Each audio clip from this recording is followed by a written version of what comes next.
Hello and welcome. Today we are here at 8th edition of IHA Hoteliers Indian Hospitality Summit and Awards. Thank you, Mr. Sharma, for joining in. Just to start this conversation, we have been listening to a lot of industry leaders in between these 2 days. Tell us, what are some of the major trends that you are seeing in Indian hospitality sector, and also out of those, which are some of the major trends that are here to stay for long and will shape up the industry in the next 5 years? Firstly, thank you for having me and Radisson Hotel Group at this event.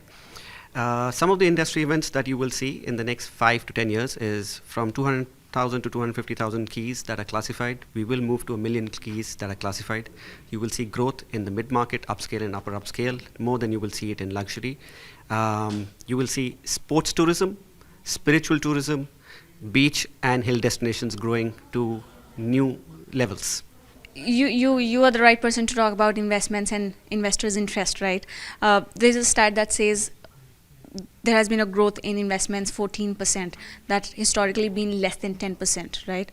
How are you seeing this momentum? How would you describe this momentum? What has been driving this? Viksit Bharat. That's the 2 words that I have for driving momentum.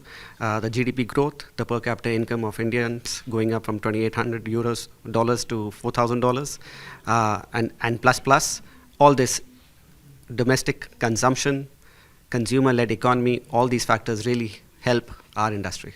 If you can precisely touch upon what can be some of the opportunities for investors to invest in. We are also seeing right sizing of asset.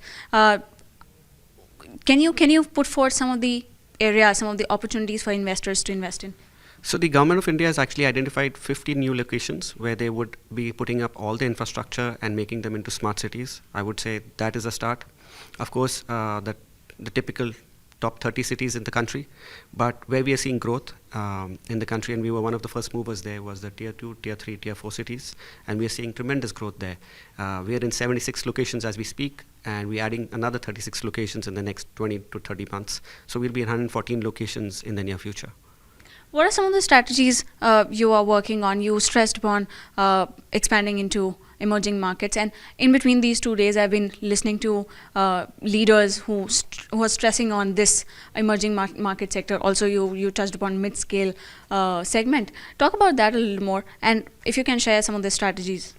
Sure. So firstly, India lies in Bharat, and that is where the growth lies, right? And globally 10% of hotel portfolios are luxury. India has always been a socialistic economy from a DNA perspective, right? So hotels were treated as luxury items, and you had LT before, which is luxury tax before GST came in. A lot of us will not remember that. You're too young for it. I'm not. But the reality is that India grew in the luxury segment and not the mid-scale and upscale segment. So in the last 15 to 20 years, that's where the growth has been, and you will see that growth going on. And that's the right ticket size for investors, for HNIs, and for institutional investors, because yields are higher and the returns are faster. Thank you so much, Mr. Sharma. Just the final question to you.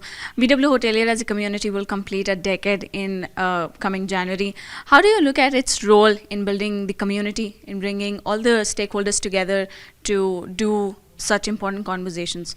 I want to just say to Anurag ji, to Bhuvnesh ji, what they have built is an institution.